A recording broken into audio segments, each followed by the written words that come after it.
Hello everyone, রনিটিয়া ব্লগে তোমাদের সবাইকে অনেক অনেক ওয়েলকাম। তো তোমাদের কাছে একটা মেকআপ লুক আমি শেয়ার করব। এটা বেসিক্যালি আমি একটা রিসেপশনে করে গেছিলাম, তাই তোমাদের সঙ্গে শেয়ার করলাম।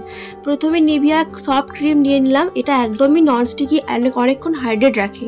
তারপর ল্যাকমি প্রাইমার দিয়ে নিয়েছি, এটা একদম ম্যাট ফিনিশ, খুব সফট এফেক্ট দেয়। দেন ইউজ করছি আমি একটা সুইস বিউটি হাই কভারেজের ফাউন্ডেশন ইউজ করছি, সেটা আমি ভুলে গেছি, সরি। গোটা মুখে ডট ডট করে লাগিয়ে নিয়ে বিউটি ব্লেন্ডার দিয়ে ভালো করে সেট করে নিলাম ভালো করে। দেন আমি অ্যাপ্লাই করছি কনসিলার, এটারও আমার শেড মনে নেই। সবটা ভালো করে ব্লেন্ড করে নিয়ে সেটিং স্প্রে দিয়ে মেকআপটা একদম সেট করে নিলাম। তো তারপরে ইউজ করছি আমি ফিটমি কম্প্যাক্ট।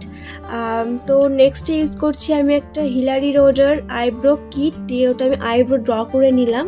তারপরে চোখের নিচে লুজ পাউডারটা দিয়ে নিলাম, কারণ এখন আমি আই মেকআপ করব, তার জন্য এই দুটো প্যালেট মিলিয়ে আই মেকআপটা করেছি। প্রথমে হালকা পিঙ্ক শ্যাডো দিয়ে স্মাচ করে পরে ডিপ পিঙ্ক দিয়েছি, আর আমি একটুখানি কাট ক্রিজও করেছিলাম, ওই কাট ক্রিজটার মধ্যে শিমার ইউজ করেছিলাম।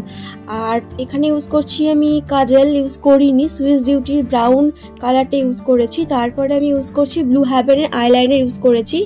আর তার মাঝখানে আমার ভাই মানে আমার গদ আমার সামনে একটু আসলো, ওর সঙ্গে একটু খেলা করলাম। তারপরে আমি এখানে ইউজ করছি হচ্ছে এলি18-এর একটা মাস্কারা।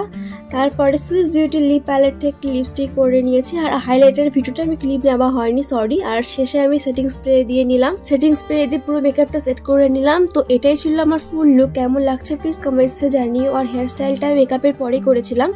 তো ভালো লাগলে অবশ্যই চ্যানেলটিকে সাবস্ক্রাইব করে পাশে থেকো। দেখা হচ্ছে নেক্সট ভিডিওতে। টাটা, ততক্ষণ তোমরা ভালো থেকো, সুস্থ থেকো, টাটা।